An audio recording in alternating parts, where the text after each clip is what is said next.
മഴ കനത്തതോടെ മൂന്നാർ മേഖലയിൽ മണ്ണിടിച്ചിൽ ഭീഷണിയും രൂപം കൊണ്ടു. മൂന്നാർ മാട്ടുപ്പെട്ടി റോഡിലും ഗ്യാപ് റോഡിന് സമീപവും റോഡിലേക്ക് ഇടിഞ്ഞു വീണ മണ്ണിൽ കയറിയ വാഹനം പൂണ്ടു. ഇടിഞ്ഞു വീണ മണ്ണിനരികിലൂടെയുള്ള യാത്രക്കിടെയായിരുന്നു സംഭവം. ഏറെ പണിപ്പെട്ടാണ് ഈ ഭാഗത്തു നിന്ന് പിന്നീട് വാഹനം മാറ്റിയത്. മണ്ണിടിച്ചിൽ ഭീഷണി നിലനിൽക്കുന്നതിനാൽ അന്തോണിയാർ കോളനിയിൽ നിന്നും കുടുംബങ്ങളെ മാറ്റിപ്പാർപ്പിച്ചു.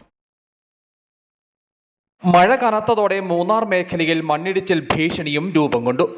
റോഡിൽ പലയിടത്തും മണ്ണിടിഞ്ഞു. മൂന്നാർ മാട്ടുപ്പെട്ടി റോഡിലും ഗ്യാപ് റോഡിന് സമീപവും റോഡിലേക്ക് ഇടിഞ്ഞു വീണ മണ്ണിൽ കയറിയ വാഹനം പൂണ്ടു. ഇടിഞ്ഞു വീണ മണ്ണിനരികിലൂടെയുള്ള യാത്രക്കിടയിലായിരുന്നു സംഭവം.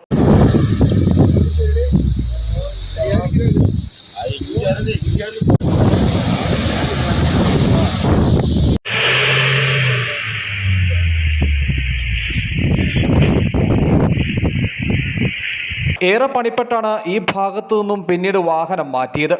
മൂന്നാർ ടൗണിൽ വിവിധ ഭാഗങ്ങളിൽ മണ്ണിടിച്ചിലുണ്ടായി.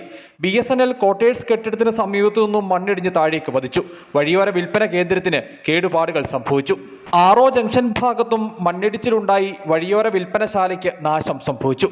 പള്ളിവാസൽ ഹെഡ് വർക്ക്സ് അണക്കെട്ടിന് സമീപം പാറ റോഡിലേക്ക് അടർന്നു വീണു. ഈ സമയം റോഡിൽ വാഹനങ്ങൾ ഇല്ലാതിരുന്നതിനാൽ അപകടം ഒഴിവായി. മൂന്നാർ ഉദുമൽപേട്ട അന്തർ സംസ്ഥാന പാതയിൽ പെരിയവാരിക്ക് സമീപവും മണ്ണിടിച്ചിലുണ്ടായി.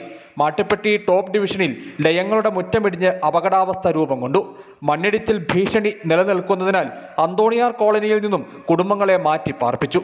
മഴ കനത്തതോടെ മുതിരപ്പുഴയാറ്റിൽ വലിയ തോതിൽ ജലനിരപ്പ് ഉയർന്നു. മഴ കനത്തു പെയ്താൽ കൂടുതൽ നാശനഷ്ടമുണ്ടാകുമോ എന്ന ആശങ്കയിലാണ് തോട്ടം മേഖല. News bureau, Adimali.